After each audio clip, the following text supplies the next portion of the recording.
हम भगवान श्री कृष्ण को तो मानते हैं, लेकिन उनके बताए हुए मार्ग पर नहीं चल पाते। लक्ष्मी नारायण यादव, पूर्व सांसद। बसंत पंचमी के पर्व पर यादव समाज द्वारा समाज की कुरीतियों को लेकर एक बैठक का आयोजन किया गया, जिसमें सागर के पूर्व सांसद एवं पूर्व शिक्षा मंत्री लक्ष्मी नारायण यादव, सुधीर यादव मुख्य अतिथि के रूप में मौजूद रहे। इस बैठक का मुख्य उद्देश्य था कि प्रदेश में यादव समाज अधिक संख्या होने के बावजूद बड़ी राजनीतिक पार्टियां यादव समाज को कोई सम्मान एवं किसी भी क्षेत्र विधानसभा लोकसभा की टिकट नहीं देती हैं। कार्यक्रम में सामाजिक समरसता को बढ़ावा देने के उद्देश्य से सभी के द्वारा जोर दिया गया है। साथ ही 13वीं को बंद करने के लिए सभी ने संकल्प भी लिया है। बैठक का आयोजन कांग्रेस नेता रामरक्षपाल सिंह यादव ने अपने निवास ग्राम बरस खेला में किया गया, जिसमें भारी संख्या में यादव समाज के लोग एकत्रित हुए। भाई साहब, आज जो यादव समाज के द्वारा विशेष बैठक का आयोजन किया, क्या मुख्य उद्देश्य क्या था बैठक का और किन मुद्दों पे चर्चाएं हुई? कई सारे मुद्दे थे। सबसे बड़ा मुद्दा था जो सामाजिक कुरीतियां हैं समाज में। मृत्यु भोज है, कम पढ़ाना लिखाना है, बच्चियों को नहीं पढ़ाना लिखाना है, इस तरह की सभी समस्याओं में के बारे में बात करने के लिए ये सम्मेलन आयोजित हुआ। और स्वाभाविक है कि राजनीतिक लोग रहते हैं तो राजनीतिक बात तो होती है। निश्चित रूप से जो अभी लास्ट में चर्चा उठी है कि भाई समाज से राजनीतिक जो यंत्र जुड़े हुए हैं, मान लीजिए आज मोहन जी सीएम बने हैं, तो क्या प्रेरणा है, क्या समाज में आज बात हुई है कि आगामी निर्वाचन में जो लोकसभा का चुनाव आने वाला है उसमें क्या रणनीति रहेगी? आपको ज्ञात हुआ होगा, मंच से बीच में रक्षपाल सिंह जी ने अनाउंस भी किया कि आज कांग्रेस ने भी जो टिकट का चयन किया है वो यादव समाज से किया है, और भाजपा ने इससे पहले यादव समाज को सम्मान दिया है कि उनने इस प्रदेश के मुख्यमंत्री श्री मोहन यादव जी को बनाया है। ये निश्चित रूप से बहुत बड़ी बात है। इस देश में 29 मुख्यमंत्रियों में एक मुख्यमंत्री जो भाजपा का है वो मोहन यादव जी हैं, तो स्वाभाविक है कि समाज में हर्ष का विषय तो रहेगा ही। समाज के लिए क्या कहना चाहेंगे भाई साहब? समाज, देखिए, इस समय जो समय है, एकजुटता ही सबसे बड़ी बात है।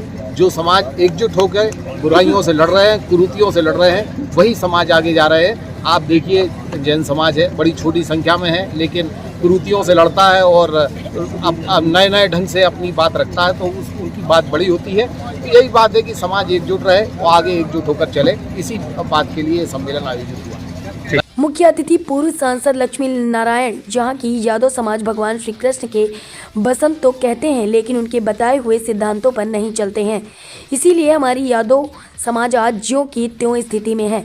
हमने भी गरीबी देखी है, लेकिन मैंने अपने संकल्पों को नहीं बदला है।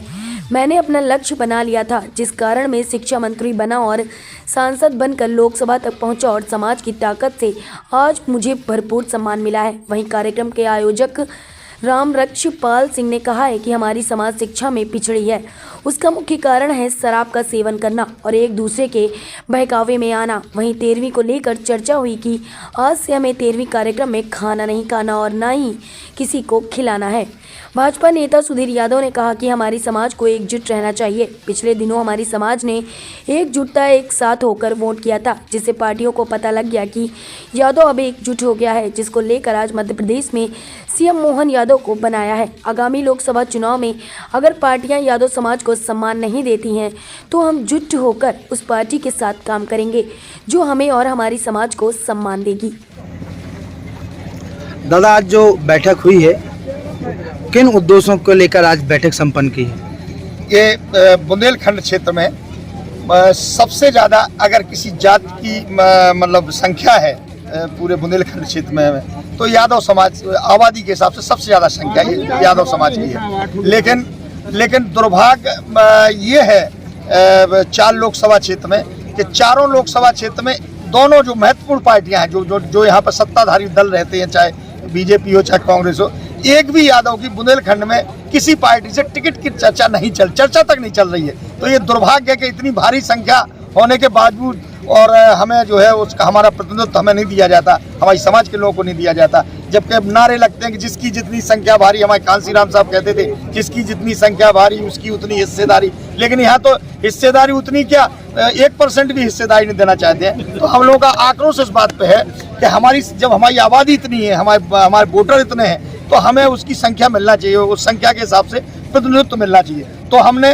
दोनों पार्टियों से मांग की है, चाहे कांग्रेस हो चाहे बीजेपी हो, कि जो हमारी समाज के व्यक्ति को टिकट देगा, जो हमें लड़ने का मौका देगा, चुनाव लड़ने का मौका देगा, हमारी पूरी समाज उस पार्टी का पूरा सम्मान रखेगी, चाहे कांग्रेस मौका दे चाहे बीजेपी, हमारी पूरी की पूरी बुंदेलखंड की समाज रखेगी। साथ ही अन्य कुरीतियों के बारे में बात हुई। हमें इतने पुराने हमारे जो बुंदेलखंड के सर्वमान्य नेता हैं दादा लक्ष्मी नारायण जी यादव, उन्होंने अपने विचार रखे और बड़ी सारगर्भित बातें उन्होंने समाज को समझाई और कई कुरीतियों के बारे में बताया कि अपन को तेरा ही नहीं करना है, अपन को महिला शिक्षा पर ध्यान देना है, अपन को लड़कों को पढ़ाना है, बच्चों पढ़ाई लिखाई के बारे में बताया और सभी समाजों से घुल मिल के रहना है। जो दुनिया भर की जो छुआछूत या अन्य जो प्रथाएं अनावश्यक रूप से लोगों ने क्रिएट की हुई हैं, उनसे बच के रहना है और उन सभी को भाईचारे का संदेश देना है हर समाज में। और जब अन्य समाजें आपसे जुड़ेंगी तो आप राजनीतिक रूप से निश्चित तौर पर प्रगति करेंगे। ये मैसेज देना है आज की सब